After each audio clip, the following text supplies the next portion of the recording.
Para dibujar un marco histórico global, planteamos las dos siguientes grandes épocas históricas, Antiguo Régimen y Antiguo Régimen. Definamos el Antiguo Régimen como la transformación de los reinos medievales europeos en imperios universales de régimen absolutista a partir del descubrimiento de América, y es decir que el Antiguo Régimen, que fue la época virreinal colonial en América, así se le interpreta, nace con el siglo XVI. El nuevo régimen es la transformación de esos imperios universales en naciones políticas independientes y soberanas por vía revolucionaria, es decir, a partir de la Revolución Francesa. De tal suerte que en el presente, si miramos en retrospectiva, podemos muy bien apreciar a los siglos XIX y siglo XX como esos siglos en donde tiene lugar un proceso muy complejo de recorte y de organización de estados nacionales, de naciones, que son procesos en los que la variable independiente del nacionalismo y de la cuestión nacional es la variable fundamental de todos los procesos. Si ya nos centramos en México y en el siglo XIX y el siglo XX, podemos mirar cómo en el estrato de las letras y de la literatura se refracta esa compleja dialéctica. El programa de hoy vamos a dedicarlo a eso, a el modo en el que este proceso nacional se manifiesta en las letras y en la vida literaria de México, siglo XIX y siglo XX. Quédese con nosotros, esto es Plaza de Armas.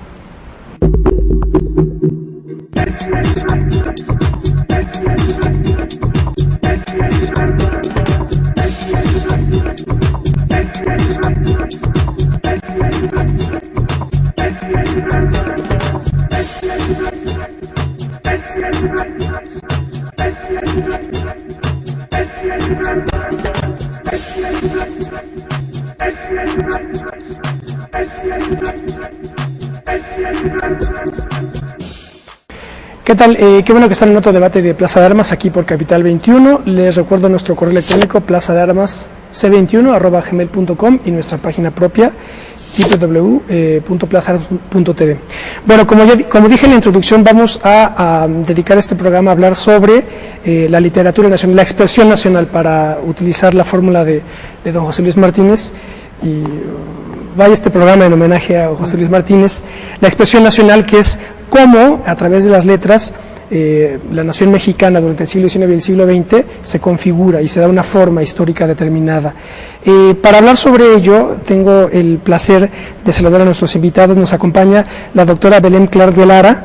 Hola, doctora. Buenas tardes, gracias por la invitación. Al contrario, qué bueno que está con nosotros. Y nos acompaña también el doctor Fernando Curiel de Fosé. Doctor, buenas tardes. No, muy complacido de estar aquí. Ambos son del Instituto de Investigaciones Filológicas de la Universidad Nacional Autónoma de México. Ambos son autores, entre muchos otros trabajos, pero digamos, para el tema que nos concierne hoy, Letras Mexicanas del siglo XIX, modelo de comprensión histórica, de la doctora Belén Clark, y correspondientemente, siglo XX, ahora nos explicará el título, el doctor, pero es siglo XX @lit.mx, que es amplio tratado de perspectiva generacional, es decir, lo propio, pero con el siglo XX mexicano. Pues empecemos un poco por el título, profesor, porque el título. Bueno, el título es para estar un tanto al día, ajá, ¿no? Entonces está dividido en un título, que es el que has mencionado, ajá, que llama, creo yo, la atención, y luego ya, de manera más clara, un amplio tratado de perspectiva, generacional. Entonces, era un juego realmente. Claro. Sí. Bueno, vamos a ver, entonces, ya hemos nosotros realizado otros programas en donde tratamos, por ejemplo, con motivo de los bicentenarios, el tema del problema americano, desde un punto de vista ideológico, desde un punto de vista de las grandes formaciones ideológicas, como el cardenismo puede ser, o el juarismo, o de los procesos revolucionarios. Pero ahora vamos a hablarlo desde el punto de vista de la literatura, como ese gran estrato de configuración, digamos, histórico. ¿Cómo podemos comenzar a analizar el siglo XIX y el siglo XX, que sabemos que, digamos, orgánicamente no hay cortes, ¿verdad? Siglo XIX y siglo XX, hay más continuidad que discontinuidad, pero ¿cómo podremos empezar a ofrecer un marco general analítico? Para organizar la investigación de 100 años, que es un mundo, además en materia literaria, autores, obras, revistas literarias, periódicos. Yo lo dividí en 4 etapas. No quiere decir que no somos Europa donde una sea la respuesta a la otra. Realmente es, como decía Luis Mario Schneider, este proceso de rupturas y continuidades. Y en una manera de organizar, no de cortes exactos, sino de organizar periodos de estudio, lo dividí en 4 etapas. La primera, que llamo neoclasicismo, y que tomo esta división más o menos de Alicia Perales, sí, iría de 1812 a 1835, pensando siempre en hitos literarios, no políticos. No políticos. Esta etapa sería el neoclasicismo y empezaría en 12 porque es cuando tenemos la libertad de imprenta en México, en el naciente o en el proceso emancipador de la metrópoli, y en 35 porque es el cierre de esa primera etapa. La siguiente empezaría 36, que es la aparición de la Academia de Letrán, y el primer nacionalismo, la primera búsqueda de las letras mexicanas, y lo que se ha llamado hasta ahora el primer romanticismo.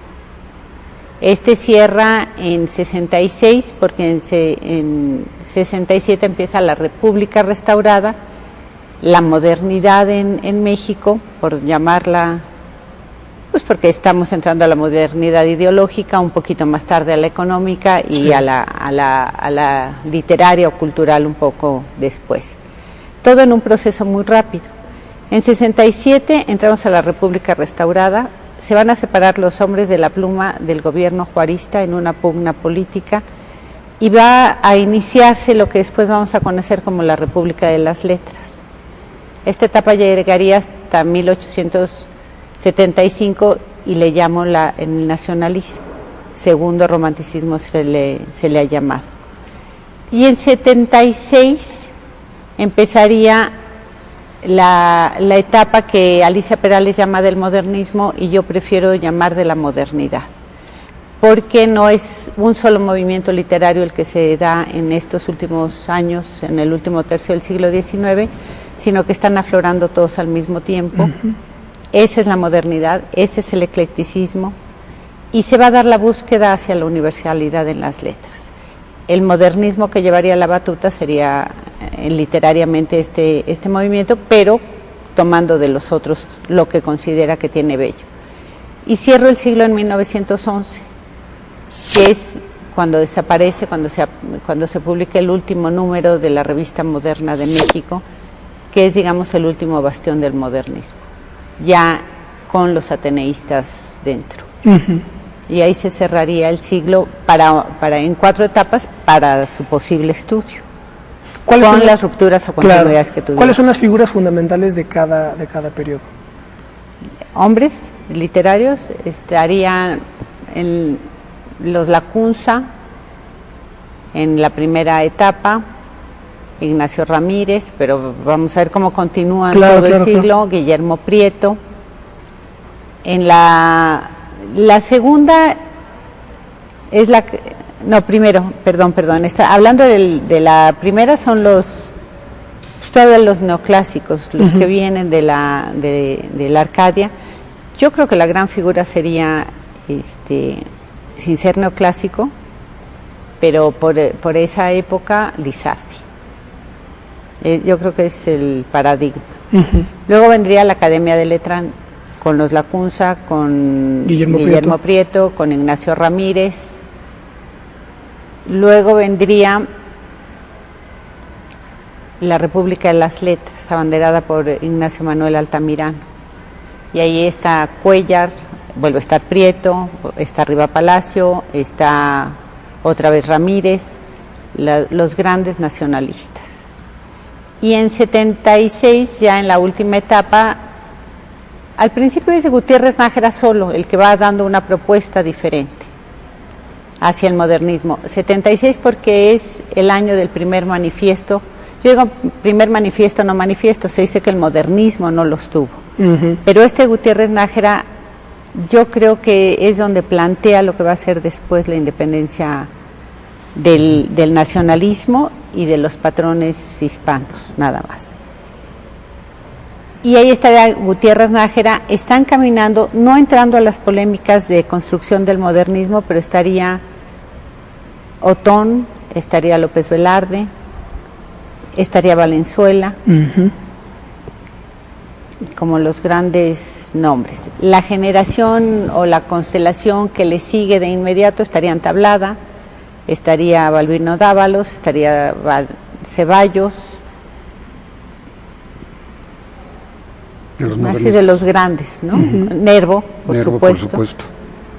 Y ahí serían los reconocidos hasta ahora, con toda una gran gama de gente trabajando por una literatura nacional que todavía hay que rescatar de los periódicos. ¿Cómo se da en el siglo XX, cómo han sido las interpretaciones en el siglo XX de este periodo del siglo XIX? Pues lo que pasa es que justamente la visión que se tiene en términos de la apreciación desde el siglo XX, del siglo XIX, sí, ha sido una visión terriblemente lastrada por prejuicios, por pugnas desde el punto de vista de intereses de grupos, y la labor como la que está mencionando Belén es justamente la necesidad de abrir a una interpretación múltiple un siglo del que se ha tomado, sobre el que se han tomado posturas de rechazo, casi como de resignación. Bueno, pues tuvimos un 19, ¿no? Y es muy reciente el trabajo realmente de recuperación de ese siglo. Para el siglo XX, que es lo que me engarzaría yo en el comentario, en un principio se intentó dividirlo al modo bipartidista en dos partes, ¿no? La mitad del siglo XX, la primera, que correspondería a Alfonso Reyes, y la segunda mitad del siglo XX, que correspondería a Octavio Paz. Por fortuna las cosas no son así de sencillas, hay una mayor carga desde el punto de vista histórico y estético, crítico, en todo esto. Y bueno, y ya la manera en que puede apreciarse el 20 también cambia, como ha cambiado la manera de apreciarse el 19. Lo que es indudable, y no sé qué es lo que opina Belén sobre esto, es que la concepción de la literatura varía en un periodo, en un siglo como el 19, que es el de la hechura de una nación, claro, ¿sí?, que el momento el momento mexicano del siglo XX, donde el concepto de literatura varía, ¿sí? Entonces, lo que vemos es y es lo que quería comentar un poco para situarme en la conversación. Sí. Para mí es profundamente honroso compartir con Belén esta preocupación sobre un intento de repaso, de examen, de investigación, de inquisición del proceso de las letras mexicanas, desde el momento en el que el país declara hay la voluntad de emancipación, de independencia, seguirlo a lo largo del siglo XIX, a lo largo del siglo XX, prácticamente hasta el año 2000. La intensidad, a ver, una interpretación que yo podría hacer es esta. ¿No podríamos considerar que la misma intensidad política que influyó en la vida literaria durante la primera mitad del siglo XX es similar a la del XIX? Es decir, los conflictos entre comunistas y liberales y la revolución, el marxismo, las guerras mundiales, la revolución mexicana, ¿no fue de la misma intensidad que en el XIX? Lo digo en el sentido, por lo que comentaba usted, de que el 19 fundamentalmente estaban consagrados a la hechura nacional, pero ¿no podríamos eso extender por lo menos hasta la primera mitad del siglo XX?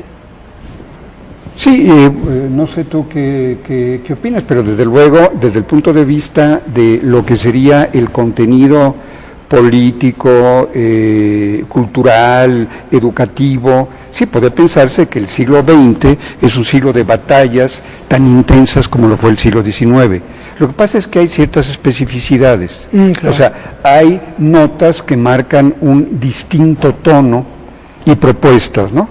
El problema del 19, que yo no lo conozco tanto como Belén, pero sin duda el hecho de la emancipación política entre 1810 y 1821 no permite realmente la modificación de régimen. Esto va a ocurrir hasta la República restaurada. Claro. Entonces, sí habría que reconocer características específicas a cada uno de los dos siglos.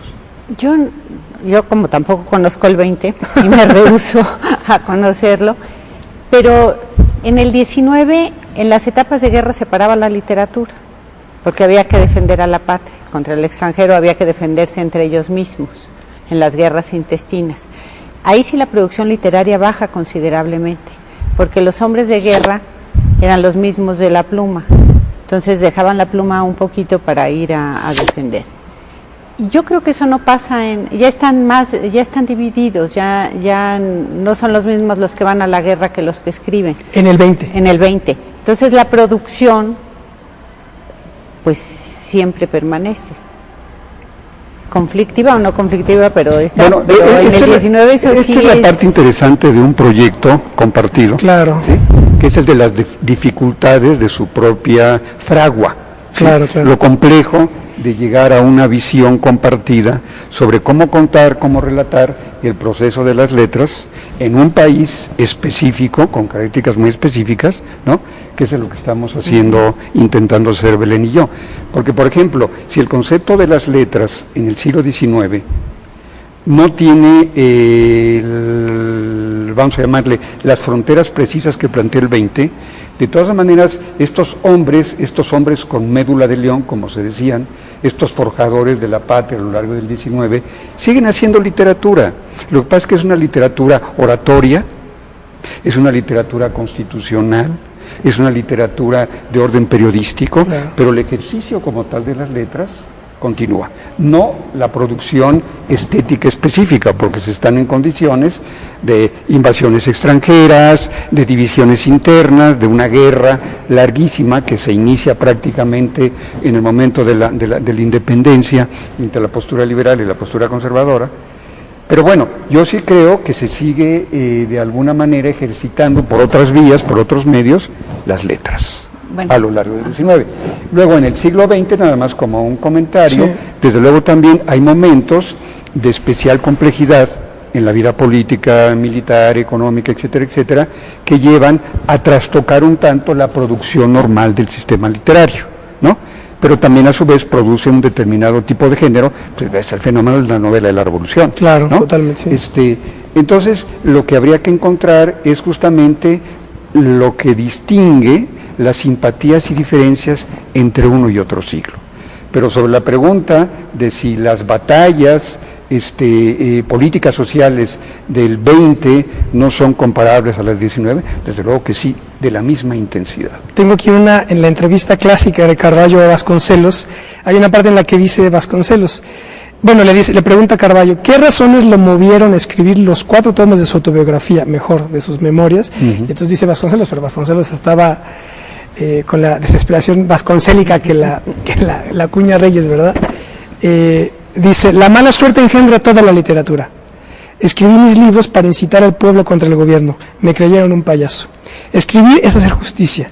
No quería séquito literario, quería gente armada. ¿Qué escritor que en verdad lo sea no es un político? El que ignora la política está perdido. Igual le ocurre al que se evade de la realidad. Pues más bien parecía un retrato de Simón, ¿no? Es lo que iba a decir. Es el último gran... Ahí disculparía, ¿no? A la literatura nacional, tan atacada por después del siglo XX. Sí, lo que pasa es que, bueno, esto sería ya otro aspecto, que es justamente el de las guerras internas en cada grupo y en cada generación, ¿no? Claro. Ocurrió lo mismo en el 19 que en el 20, ¿no? No, conservadores y liberales sí se daban con el rifle y en el siglo XX nada más se daban en el periodismo. Yo creo que usas el término literatura en el aspecto decimonónico. Letras era todo. Hasta final del siglo, que se va hablando de las bellas letras y se va haciendo, o durante el siglo, pero se trata de hacer una separación que se va a lograr tal vez hasta el final. Vamos a hacer un corte, estamos de vuelta con ustedes en un minuto.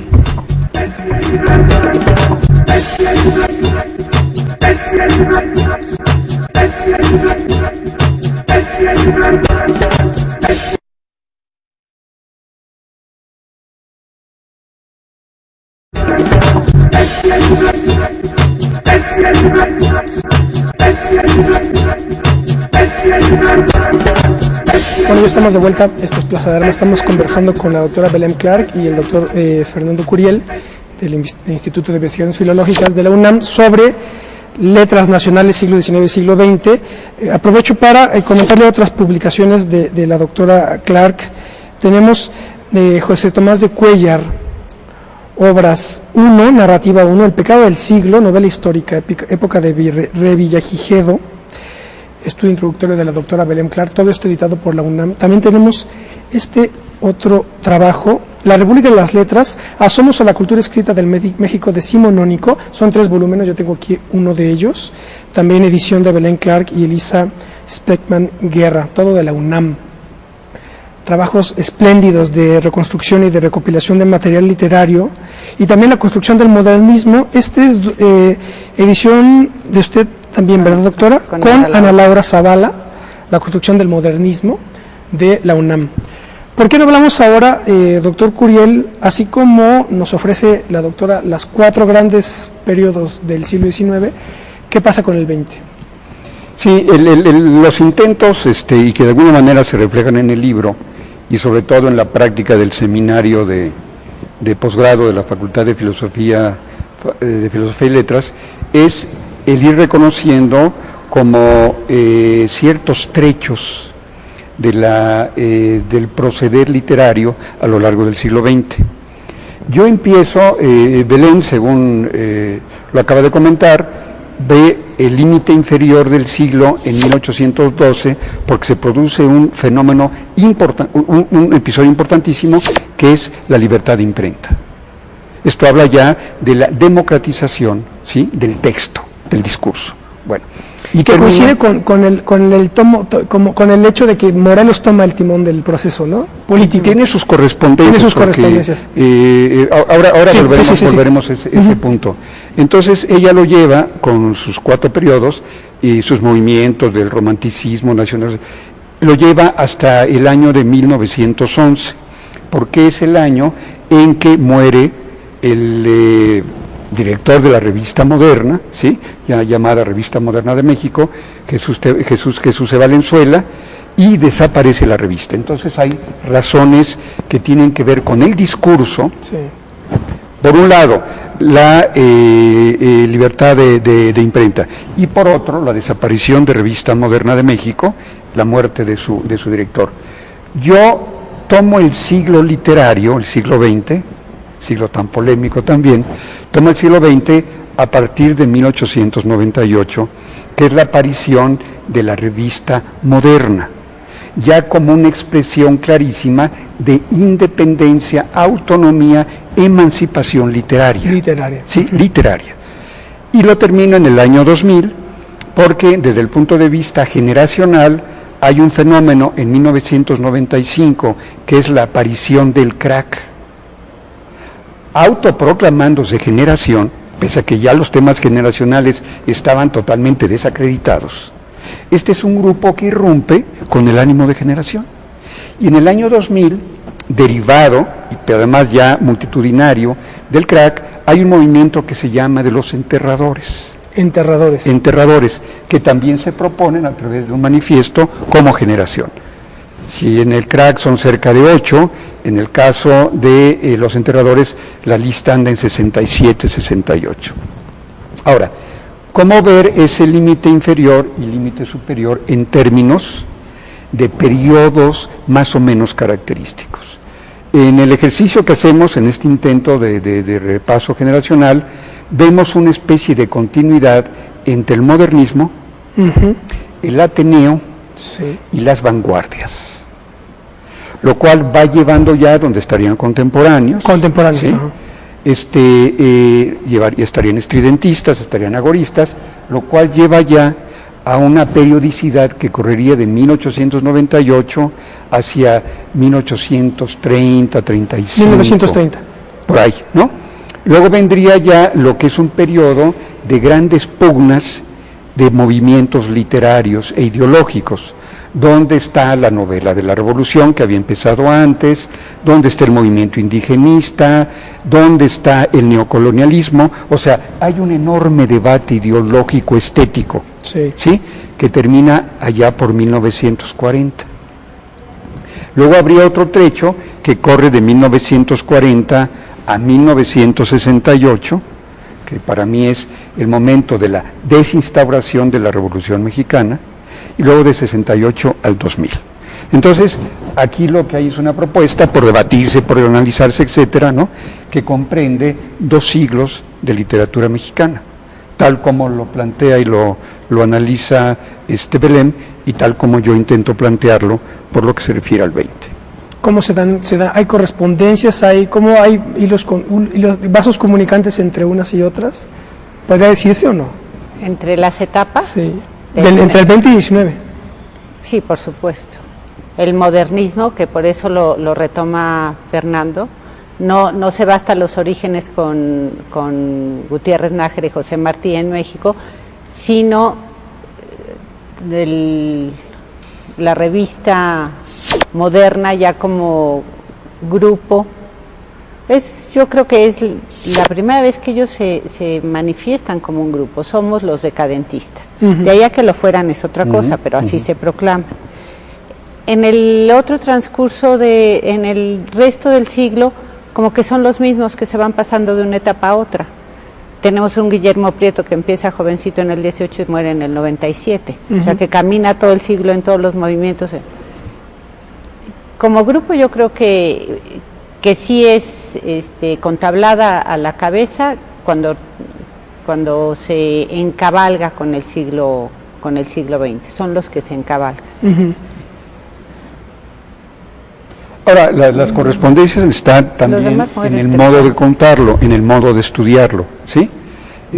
Hay un antecedente, trabajamos un artículo, la doctora Belén Clark, la doctora Guadalupe Curiel y yo, que en el marco de un homenaje al doctor Álvaro Matute, que es el tipo de historiador muy preocupado por la literatura. Aquí en el fondo lo que estamos planteando es realmente de la necesidad de trasvase de distintas disciplinas, máxime tratándose de una sociedad como la mexicana, o sea, la parte estética, la parte política, la parte educativa, etcétera. Entonces, hicimos una propuesta para intentar crear un modelo que permitiera ese estudio integral. Entonces, los puntos de coincidencia es que, por ejemplo, no vemos la literatura como un fenómeno aislado de autor-obra, sino como un sistema literario, donde se abarcan todos los componentes de la vida literaria, donde están el autor, el lector y todo lo que hay alrededor, la recepción, la crítica, la canonización, la desaparición, el desprestigio, el prestigio, todo lo que esto acarrea, hasta el extremo de en el siglo XX crear realmente una importante burocracia literaria. Entonces, estos serían como elementos comunes, según yo, para ver fenómenos distintos, como es el paulatino proceso de construcción de la literatura mexicana del XIX, ¿no?, y digamos ya una prosperidad, por llamarla así, a lo largo del siglo XX. No sé si... Yo hablo, por ejemplo, de constelaciones, porque son muchas estrellas brillando en el mismo firmamento, chicas y grandes, y es la mezcla de los jóvenes con los mayores, con los ancianos. O sea, están todos dándose el espaldarazo, jalándose, leyéndose, corrigiéndose para construir esa literatura mexicana, discusión que se da en los 80, por ejemplo, en el Liceo Hidalgo. Existe una literatura nacional, y Gutiérrez Nájera va a decir, la nacional es una parte nada más, se da por ciertas circunstancias. Dice, ahora me preguntan si hay una literatura mexicana, sí la hay, pero estamos naciendo y hay que hacerla madurar y hacerla crecer. Y eso es esa etapa de fin de siglo, ya quitarse el nacionalismo y crecer con una literatura que va en proceso de maduración, pero a la altura de la literatura universal. Y ahí empieza la modernidad, digamos, en las letras. Realmente el programa nos está obligando a repasar cosas que ya teníamos sí, esclarecidas hace tiempo, pero que ahora estamos... Las discusiones que tuvimos las discusiones ya saldadas, pero estamos realmente ya se nos había olvidado. Actualizando, ¿no? O sea, partimos también de una noción en la literatura del actor colectivo, no el individual. O sea, reconocemos la genialidad, la excepcionalidad, el carácter irreductible de algunos autores, que son ese y no hay otro parecido. Pero desde el punto de vista de la historia literaria, nos vamos por el actor social, ¿sí? Entonces, así como Belém enfatiza en el caso del siglo XIX las asociaciones literarias, yo en el caso del XX enfatizo las generaciones, con un pequeño matiz. Hablo de distintas formas de agrupación en el XX. Están las generaciones típicas, a partir de Ortega, las generaciones típicas que son de coetáneos, ¿no? O sea, más o menos nacidos casi en el mismo hospital, el mismo día, con el mismo ginecólogo.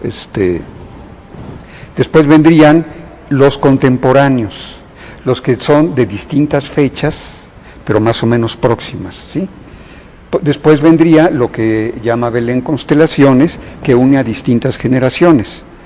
Creo que podrías poner un caso en el 20, y yo podría poner en el 19, y yo en el caso del 20, de una constelación, ¿no? O sea, donde hay distintas edades, alguno de los grupos.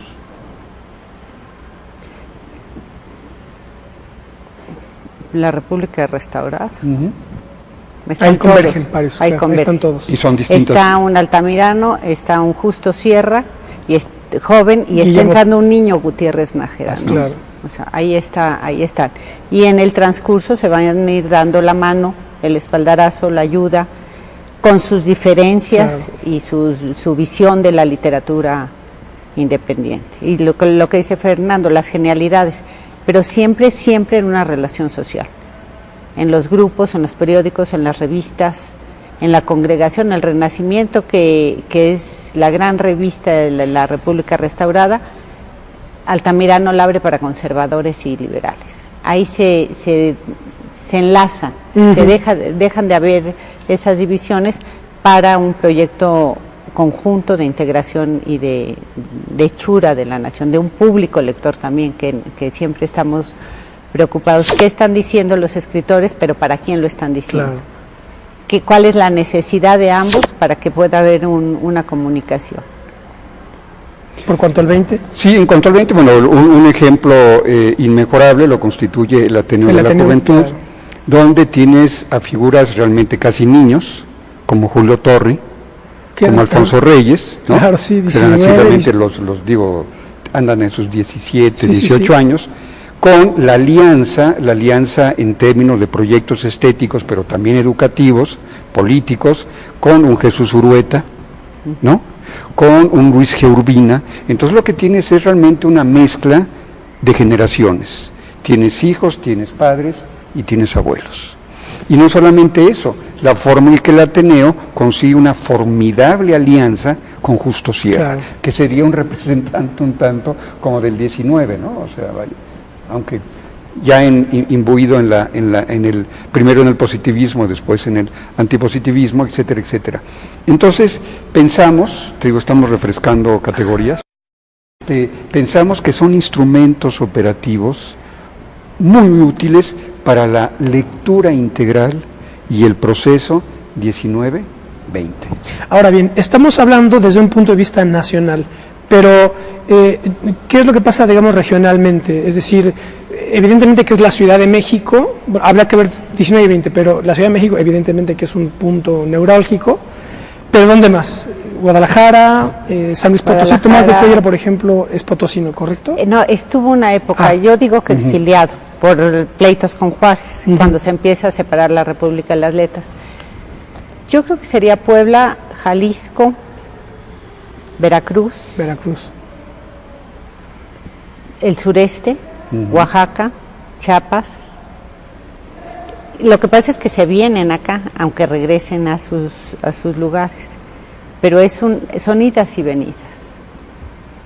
Es más el vaivén. Digamos que la fuerza de atracción de la Ciudad de México es mayor en el 19 que en el 20, ¿podría ser? No sé. En el 20, por ejemplo, en el 20 bandera de provincias hasta 60, y contemporáneos, por ejemplo, sí. ¿no? Dos grupos que estaban en Ciudad de México y en Guadalajara. Sí, es un proceso, de descentralización paulatino, pero lo que planteabas tú es realmente muy interesante porque los momentos importantísimos de la literatura mexicana tienen que ver con una resonancia hispanoamericana. O sea, hay por ahí una frase de Alfonso Reyes, que es de una gran expresividad, que dice que una nación muestra su salud cuando tiene una excelente comunicación externa y una excelente circulación interna, ¿no? Que esa es una manera de leer el estado de salud de una nación. En el caso simplemente del movimiento, pues Gutiérrez Nájera está a la cabeza de un movimiento de carácter hispanoamericano. Pero hasta ese momento. Hasta Hasta el último tercio del siglo XIX. Antes. ¿Él mismo con plena conciencia de esa proyección o eso ya es una interpretación ya en retrospectiva? Hispanoamérica está sufriendo el mismo proceso. Claro, sí. Político, económico, No, eso va dando que al mismo tiempo se vayan dando las lumbreras. Ahora, que se conocía, sí. Empiezan a reproducirse textos de Gutiérrez Nájera en Cuba, por ejemplo, o de Darío en México. Empieza a fluir a través del periodismo, cosa que no había tan fácilmente en la primera mitad del siglo XIX. A mí recuerdo que en la entrevista que le hice a Porfirio Muñoz Ledo, fue muy sugerente, dice, generacionalmente yo formo parte de ese grupo de americanos que estábamos todos en sintonía leyendo los breviarios del Fondo de Cultura Económica. O sea que sin querer queriendo, digamos, estaban todos en la misma sintonía en esa perspectiva, ¿no? Sí, parte, Porfirio, de una generación importantísima que es la generación de medio siglo. Claro, de la revista, sí. La revista, todo esto es un fenómeno muy universitario, acababa de inaugurarse la ciudad universitaria, está como director de la Facultad de Derecho Mario de la Cueva, y hay un grupo de jóvenes, Víctor Flores Olea, Carlos Fuentes, Porfirio Muñoz Ledo. Arreola, ¿no? No, Arreola tiene que ver de otra manera con la ¿no? universidad. Estos están todavía como estudiantes de Derecho, ¿no? Y entonces se acercan a Mario de la Cueva, Mario Cueva patrocina la revista, le sugiere que por qué no le preguntan, por ejemplo, a Alfonso Reyes, ¿no? Qué sugerencias podrían tener, o sea, que hagan un poco una labor y aparece Medio Siglo con su manifiesto en el año de 54. Pero, por ejemplo, no había, esto es un dato interesante, no hubo, por ejemplo, un proyecto como el de Cuadernos Americanos de Silva Herzog en el 19. No, con trabajos había revistas literarias que a veces pero lo que quiero decir es que, por ejemplo, ya el grupo de Silva Herzog, y con quien lo creó, León Felipe, etcétera, tenían en su propia concepción la proyección americana. Digamos, sí, en ejercicio y en representación. Pero venía de atrás, venía de las posturas del Ateneo, correcta, de las posturas del modernismo. Las revistas, que hicimos otro librito juntos, que fue el modernismo a través de 5 revistas. Ahí sí ya se tiene la conciencia de incorporar textos hispanoamericanos y europeos. ¿A quién se está leyendo en México a través de esas revistas? Y los paradigmas serían la revista Azul de Gutiérrez Nájera, 94-96, la revista Moderna, 98-3, su segunda etapa, Moderna de México 3-11, Sabia Moderna. Y Sabia Moderna, que es la revista del Ateneo, de 1906. Que dura 6 números. Ahora, como fenómeno, o sea, sería cuestión ya vamos a tener que ponernos a trabajar. Sí, ¿verdad? El de ya plantearse la temática concreta, ¿no? Porque, por ejemplo, un formidable remate de la vocación hispanoamericana en el siglo XX, pues es el boom, la nueva novela latinoamericana, ¿no? Que es esencialmente un invento literario y de mercado, ambas cosas, donde están Carlos Fuentes, donde está Mario Vargas Llosa, donde está Julio Cortázar, y bueno, finalmente también García Márquez. Y ahí se podría decir lo que dice Vasconcelos, la mala suerte engendra toda la literatura, porque fue en torno de dictaduras, ¿no? Era la figura del tirano Banderas, que es el modelo de Valle Inclán, puesto y también en términos de un gran desarrollo de la literatura como movimiento estético autónomo en América Latina. Claro. Porque lo que el boom hace es que también recoge la producción de una serie de precursores fundamentales, bueno, Onetti, Carpentier, etcétera, etcétera, ¿no? Vamos a hacer un corte más, estamos de vuelta con ustedes, estamos hablando sobre literatura, expresión nacional mexicana, siglo XIX, siglo XX. Estamos de vuelta en un minuto.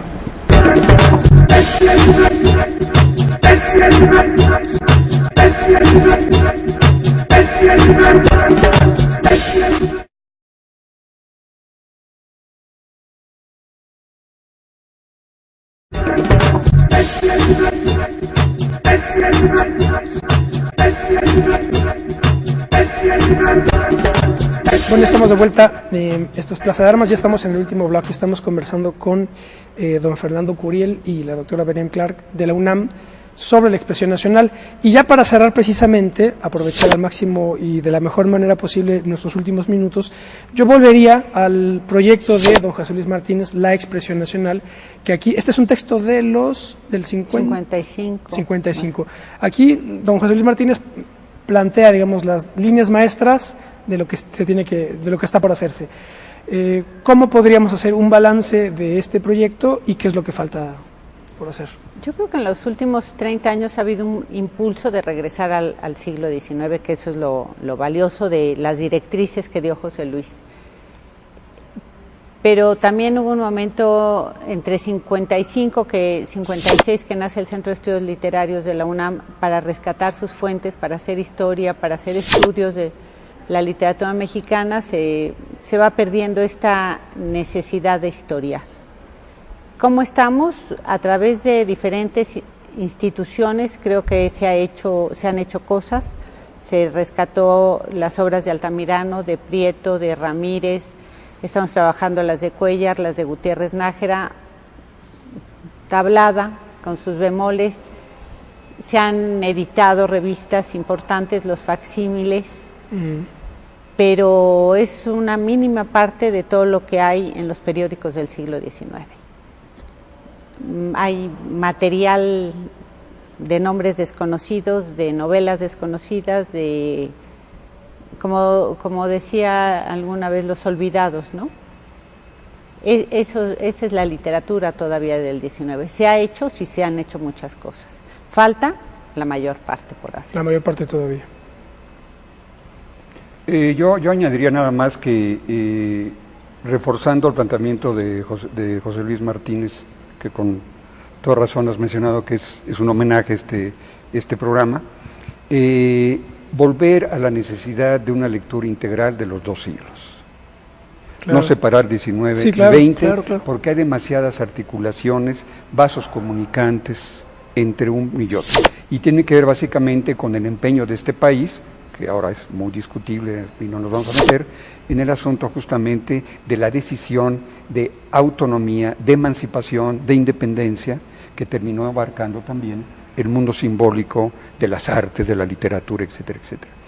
Y yo quisiera aprovechar también, ahora que se mencionan homenajes, a dos autores, que estoy seguro que la doctora Belén Clark, dos investigadores, compartirá en buena parte esta mención. Uno es a Luis Mario Schneider, claro, que editó justamente la segunda edición de la expresión nacional, que es un libro que requiere releerse una y otra vez, es muy importante, sí. Así como la técnica en literatura. José Luis es un autor realmente que heredó muy bien la preocupación de Alfonso Reyes de pensar la literatura, no solamente hacer la crítica coyuntural, sino pensar la literatura. Bueno, uno sería Luis Mario Schneider, con un libro que se llama justamente Ruptura y Continuidad, ¿sí? que amerita una reedición, y desde luego el trabajo de investigación y divulgación de Fernando Tola de Javich, que está recogido en varias colecciones y en 3 tomos que se llama Museo Literario, básicamente sobre el siglo XIX. Y la obra de mecenas de Fernando Tola, de reeditar cosas, libros muy, muy importantes, son 30 la colección de La Matraca. Desgraciadamente se suspendió. No son las ediciones científicas, pero están los textos. ¿Qué otra cosa creo que hace falta en el 19? Una historia, varias historias. No las tenemos, hemos trabajado todo el siglo XX o con la de Carlos Peña o repeticiones que han acabado siendo manuales para estudios preparatorianos. Diccionarios. Lo que se hizo en el 20 fue realmente, bueno, un trabajo perdido de Ernesto Braubel y el fichero de Ángel Muñoz, que el intento es muy bueno, pero falta muchísimo y hay que revisar ciertas cosas de ahí. Entonces, nos falta, hay mucho por hacer. Proyecto editorial de la que me parece fantástico, de la editorial, es editorial Ayacucho, ¿no? El venezolano. Uh-huh. ¿Ese es un proyecto que sigue en marcha? No, uno es archivos y otro es la biblioteca de Ayacucho, ¿no? Hasta donde yo sepa, ambos están medio...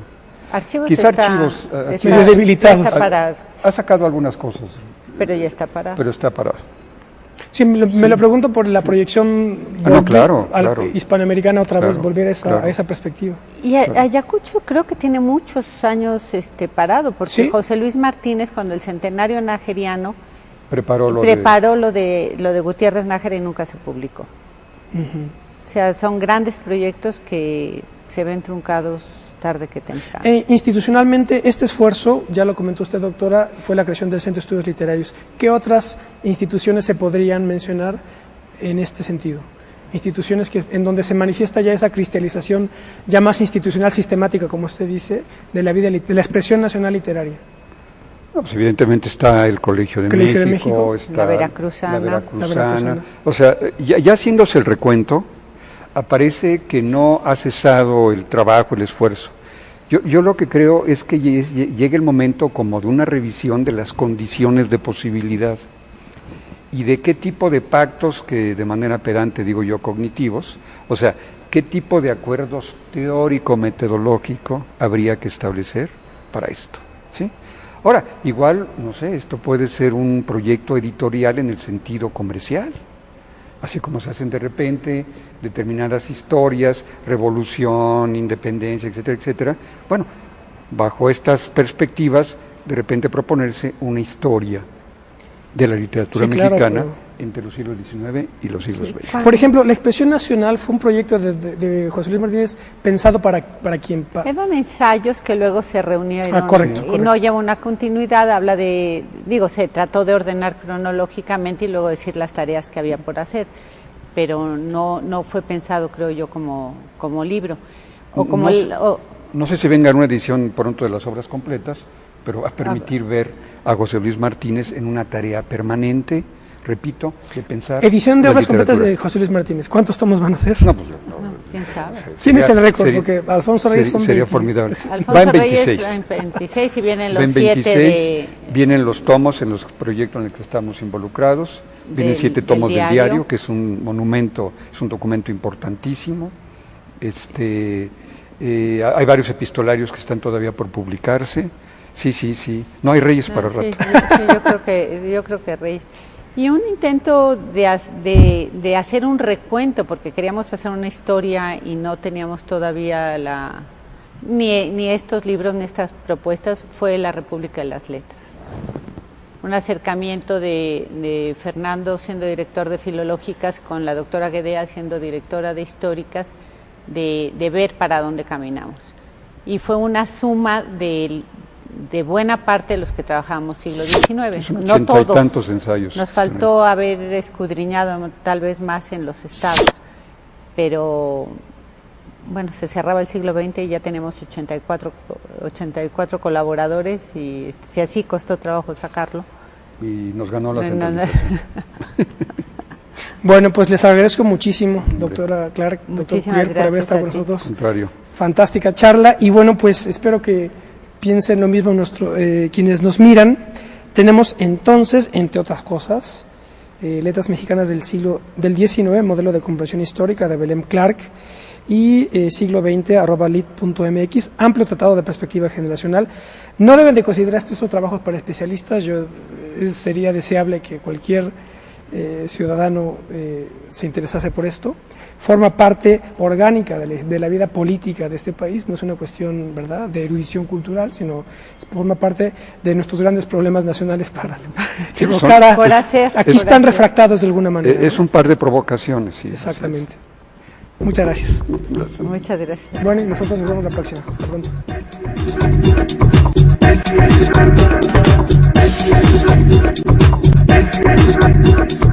Pues porque estamos entrando a la modernidad ideológica, un poquito más tarde a la económica y sí, a la literaria o cultural un poco después. Todo en un proceso muy rápido. En 67 entramos a la República restaurada, se van a separar los hombres de la pluma del gobierno juarista en una pugna política y va a iniciarse lo que después vamos a conocer como la República de las Letras. Esta etapa llegaría hasta 1875 y le llamo el nacionalismo, segundo romanticismo se le ha llamado. Y en 76 empezaría la etapa que Alicia Perales llama del modernismo y yo prefiero llamar de la modernidad, porque no es un solo movimiento literario el que se da en estos últimos años, en el último tercio del siglo XIX, sino que están aflorando todos al mismo tiempo. Esa es la modernidad, ese es el eclecticismo, y se va a dar la búsqueda hacia la universalidad en las letras. El modernismo que llevaría la batuta sería literariamente este movimiento, pero tomando de los otros lo que considera que tiene bello. Y cierro el siglo en 1911, que es cuando desaparece, cuando se publica el último número de la Revista Moderna de México, que es, digamos, el último bastión del modernismo, ya con los ateneístas dentro. Y ahí se cerraría el siglo en 4 etapas para su posible estudio, con las rupturas o continuidades que tuvieron. ¿Cuáles son las figuras fundamentales?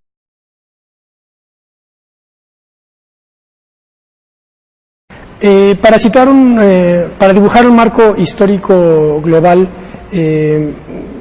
planteamos las dos siguientes grandes épocas históricas, Antiguo Régimen y Antiguo Régimen. Definamos el Antiguo Régimen como la transformación de los reinos medievales europeos en imperios universales de régimen absolutista a partir del descubrimiento de América, y es decir que el Antiguo Régimen, que fue la época virreinal colonial en América, así se le interpreta, nace con el siglo XVI. El nuevo régimen es la transformación de esos imperios universales en naciones políticas independientes y soberanas por vía revolucionaria, es decir, a partir de la Revolución Francesa. De tal suerte que en el presente, si miramos en retrospectiva, podemos muy bien apreciar a los siglos XIX y siglo XX como esos siglos en donde tiene lugar un proceso muy complejo de recorte y de organización de estados nacionales, de naciones, que son procesos en los que la variable independiente del nacionalismo y de la cuestión nacional es la variable fundamental de todos los procesos. Si ya nos centramos en México y en el siglo XIX y el siglo XX, podemos mirar cómo en el estrato de las letras y de la literatura se refracta esa compleja dialéctica. El programa de hoy vamos a dedicarlo a eso, a el modo en el que este proceso nacional se manifiesta en las letras y en la vida literaria de México, siglo XIX y siglo XX. Quédese con nosotros, esto es Plaza de Armas.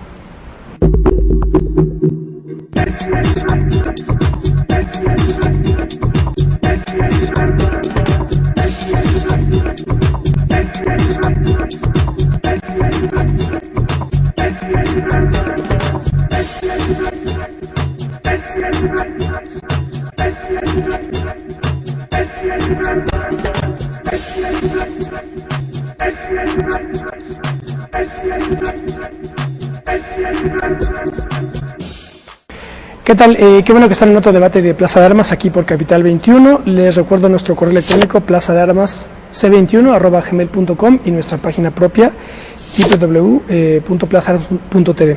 Bueno, como dije en la introducción, vamos a dedicar este programa a hablar sobre la literatura nacional, la expresión nacional, para utilizar la fórmula de don José Luis Martínez, y vaya este programa en homenaje a José Luis Martínez, la expresión nacional, que es cómo a través de las letras la nación mexicana durante el siglo XIX y el siglo XX se configura y se da una forma histórica determinada. Para hablar sobre ello, tengo el placer de saludar a nuestros invitados. Nos acompaña la doctora Belén Clark de Lara. Hola, doctora. Buenas tardes, gracias por la invitación. Al contrario, qué bueno que está con nosotros. Y nos acompaña también el doctor Fernando Curiel de Fosé. Doctor, buenas tardes. No, muy complacido de estar aquí. Ambos son del Instituto de Investigaciones Filológicas de la Universidad Nacional Autónoma de México. Ambos son autores, entre muchos otros trabajos, pero digamos, para el tema que nos concierne hoy, Letras Mexicanas del siglo XIX, modelo de comprensión histórica, de la doctora Belén. Periódicos, yo lo dividí en 4 etapas. No quiere decir que no somos Europa donde una sea la respuesta a la otra. Realmente es, como decía Luis Mario Schneider, este proceso de rupturas y continuidades. Y en una manera de organizar, no de cortes exactos, sino de organizar periodos de estudio, lo dividí en 4 etapas. La primera, que llamo neoclasicismo, y que tomo esta división más o menos de Alicia Perales. Sí. Iría de 1812 a 1835, pensando siempre en hitos literarios, no políticos. No políticos. Esta etapa sería la del neoclasicismo y empezaría en 12 porque es cuando tenemos la libertad de imprenta en México, en el naciente o en el proceso emancipador de la metrópoli, y en 35 porque es el cierre de esa primera etapa.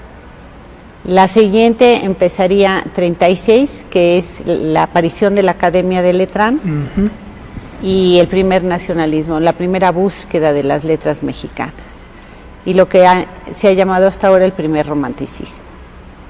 Este cierra en 66, porque en 67 empieza la República restaurada, la modernidad en México, por llamarla Clark, y correspondientemente siglo XX, ahora nos explicará el título el doctor, pero es siglo XX @lit.mx, que es amplio tratado de perspectiva generacional, es decir, lo propio pero con el siglo XX mexicano. Pues empecemos un poco por el título, profesor, porque el título. Bueno, el título es para estar un tanto al día, Ajá. ¿no? Entonces está dividido en un título que es el que has mencionado, Ajá. que llama, creo yo, la atención, y luego ya de manera más clara un amplio tratado de perspectiva, generacional. Entonces, era un juego realmente. Claro. ¿Sí? Bueno, vamos a ver, entonces, ya hemos nosotros realizado otros programas en donde tratamos, por ejemplo, con motivo de los bicentenarios, el tema del problema americano, desde un punto de vista ideológico, desde un punto de vista de las grandes formaciones ideológicas, como el cardenismo puede ser, o el juarismo, o de los procesos revolucionarios. Pero ahora vamos a hablarlo desde el punto de vista de la literatura, como ese gran estrato de configuración, digamos, histórico. ¿Cómo podemos comenzar a analizar el siglo XIX y el siglo XX? Que sabemos que, digamos, orgánicamente no hay cortes, ¿verdad? Siglo XIX y siglo XX, hay más continuidad que discontinuidad, pero ¿cómo podremos empezar a ofrecer un marco general analítico? Para organizar la investigación de 100 años, que es un mundo además en materia literaria, autores, obras, revistas literarias,